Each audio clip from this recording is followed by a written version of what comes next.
Thank you, Chairperson. And at the onset, let me thank the organizing committee of the Diabetes Conference, especially Dr. Bansi Sabu for having invited me here and giving the opportunity to be with this gala audience here. How many of the diabetes educators are here? Not bad. So you are empowered today with a lot of work by Dr. Arun, and here I am there to increase one more other work for you, which he modestly has not described more. My topic is insulin dose adjustment, algorithm, and technology. I'm going to take you through this journey on my practical experience at my own clinic. Let's see the insulin discovery, which we all know was in 1920s, and we have progressed in terms of its mechanism, action, purity, right from the animals to the human insulin, from the insulin syringes and vials to the pens. But are we yet anywhere near to the natural physiology, even after the centenary of this discovery of insulin? In spite of knowing that insulin is the best treatment for all our diabetic patients, almost 1/3 of our type 2 patients are also on insulin. We have a problem, and yet we have a dream to achieve the best compliance for our patient. Let's look at the insulin characteristics, the ones which are in the market in our hands. The most common which we have used here is the regular insulin.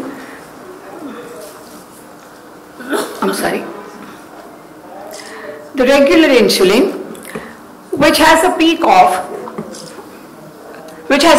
almost 6 to 10 hours and duration of regular insulin for the duration of 6 to 8 hours and a peak of 2 to 3 hours. Against these, we have the newer insulin analogs today, which are all almost similar into their action profile from 3 different pharmaceutical companies, where the action profile is for almost 4 hours to 5 hours at the most, with a rapid onset of 10 to 15 minutes. The NPH insulin, which we have so far been using extensively, is intermediate acting for 10 to 16 hours with 2 to 4 hours of its onset.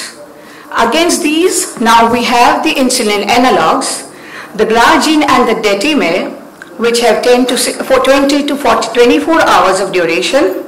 Not to forget the latest one, the degludec, which has almost 36 to 40 hours.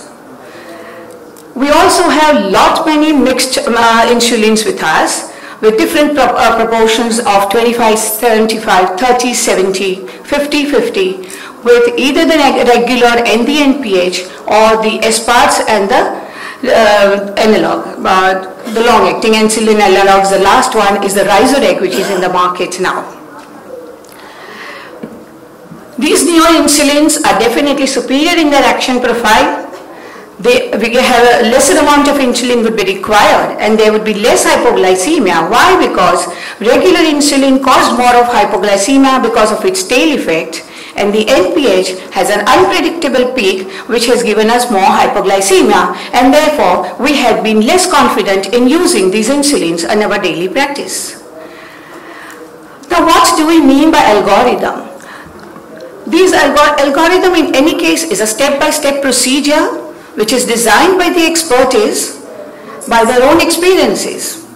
I have been privileged to be one of this at my diabetes center. For almost last 12 years we have had clinical trials with all types of insulins, mostly the humalogs and with the basal insulins, the bolus insulins. As I go ahead, I'll tell you. Now this is the basal insulin, the treat to target, yet stands true even after a decade of this trial. Here you start with the glargine, 10 units as a bedtime basal. Either the NPH or the glargine was used, and the target was FPG value from the preceding 2 days, and come to a value of around 100.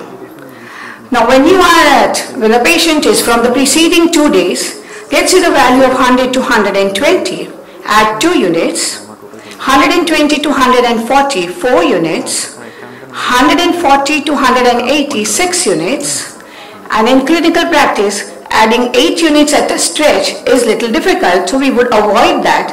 But +2 +4 or -2 -4 is very easy. +6 units is also to be done in an urgent condition. There are many other factors which does depend on how to use these things, but I am not going to those factors which we have been listening in these last 3 days from our other stalwarts. What we have to remember is the down titration. If the fasting sugar is between 70 to 90, -2, below 70, -4. And in the preceding 2 to 3 days, whichever sugars if the patient has presented, and if there is one hypo event in this, do not up titrate. We have similar such trials with glargine called the Insight and the Landmate. All these trials have had a target to reach of fasting around 100, and they reached the A1C of 7%. Mind well, 60% reaches, 40% does not, even in clinical trials. The algorithms used in all these 3 trials have been different, with the Insight trial of +1 unit every day, and the Landmate +2 to +4 unit every 3 days. And yet you can reach the target. So why can't we use the set algorithms? Now similarly in the premix insulins, if you have to inject twice a day, let's say before breakfast and before dinner, then you take the mean of the preceding 3 days of the pre-dinner and fasting, use the premix before breakfast according to the pre-dinner readings, premix before dinner as per the fasting readings. The dose is titrated on a higher pre-meal reading.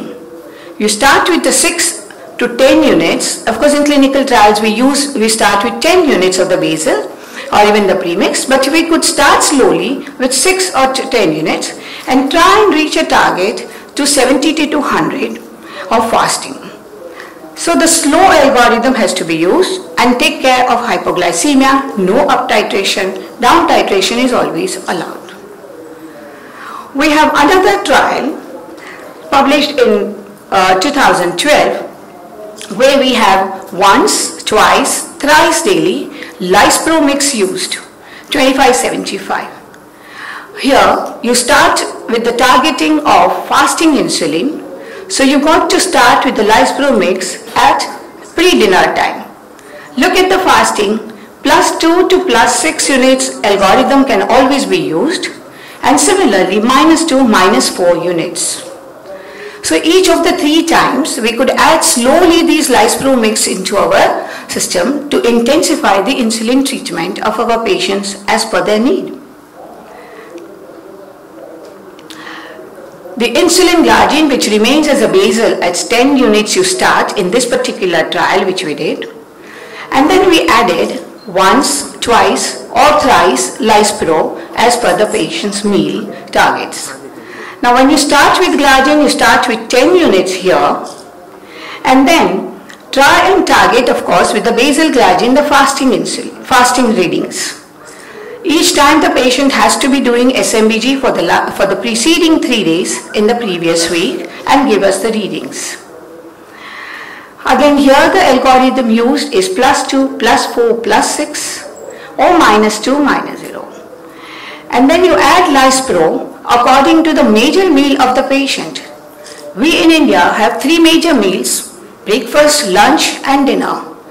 Let the patient do the preceding week all 3 major meal readings, the post glucose here, and then the one which is the highest, to start with the Lispro before that particular meal and then target to bring that down. Once you are somewhere at halfway, we have to start with the other one. You start at almost 10% of the total glargine which you are using. That means it starts with 4 units of Lispro mix at one time, and then we start gradually increasing it. Hypoglycemia has to be taken care of, especially in the NPH component, which is known to give unpredictable hypo. Hypoglycemia incidence major will be in the fasting and the pre-evening time before dinner because of the basal component as we talked, and premix insulins need to be targeted according to the pre-meal values and not on the prandial value, which we make a common mistake in our clinics. Minimizing hypoglycemia by adjusting insulin and nutrition. nutrition symposium, so just a highlight on it that we try and tell our patients right at the start of insulin to take a complex carbohydrate food or a fruit at night, like half to 1 apple at bedtime, half to 1 cup of milk at bedtime. Consider the calories of the whole day and take this. Nutrition bar of 100 calorie. The meal replacements of 25 grams, which gives again 100 calories. A multigrain atta has also been found to be useful if they use this at dinner. And acarbose, as we have learnt before the meals, especially those patients even who could be on GLP-1s, where you have a delayed effect of. When we use the bolus dose, the algorithm has to be slow, just increasing by +1 or +2 units. Why so? Because in bolus dose, what happens is in the normal physiology, if you see, the postprandial blood glucose reaches a peak at about 45 to 60 minutes after food ingestion, and then it returns to its baseline value in 2 to 4 hours. It also depends upon the composition of the meal, the carbohydrate content, and the rate of gastric emptying. So there is something called insulin stacking when you use 3 boluses a day. The insulin stacking leads to unexplained hypoglycemic event. So even after the first bolus dose, residual insulin activity persists, so take care when you use the bolus doses here. Self-titration, as we have seen in all these clinical trials, has of course helped us to bring the A1C down, control FPG, less hypoglycemia. But what does it all suggest? It suggests a constant self-monitoring by the patient and a constant rapport between the physician and the patient.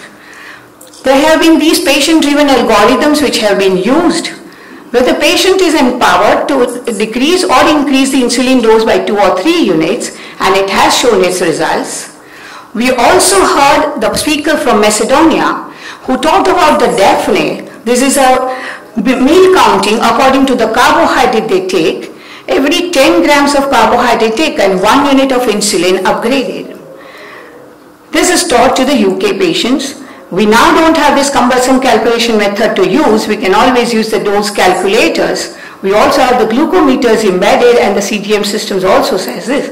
Let me quickly come to the technology which actually I wanted to highlight more. We have seen the telehealth program so far. This has given the nurse educators in a meta-analysis which was seen that the nurse could bring out the HbA1c down by 1.55%. The nurse is supposed to call up the patient every week. This is what we also do in the clinical trials. And she is empowered and taught how to down titrate and up titrate.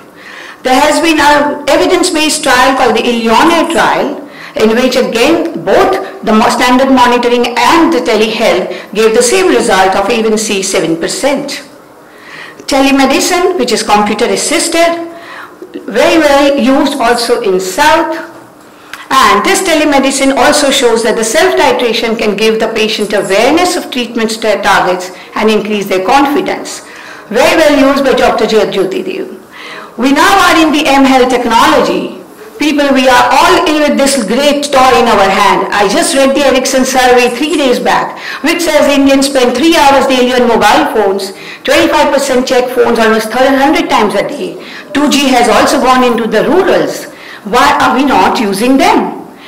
All this while clinical trials are helping with the patient so much, and this made me think of using this as a system. So here I adopted a system called Gather. Here what you have, this is an app which you have to download. Here the care team supports the patient in person and remotely, wherein the doctor sets the treatment and the goals. That is the doctor setting. On the other side you have the patient who on his smartphone will be reminded of his treatment and his BG logging. Patient does this. These 2 things are then by the intelligent triage in the cloud analyzed and given alerts the right care team member, including the hypoglycemic event, comes onto my SMS along with the patient's telephone number, so immediately I am able to contact.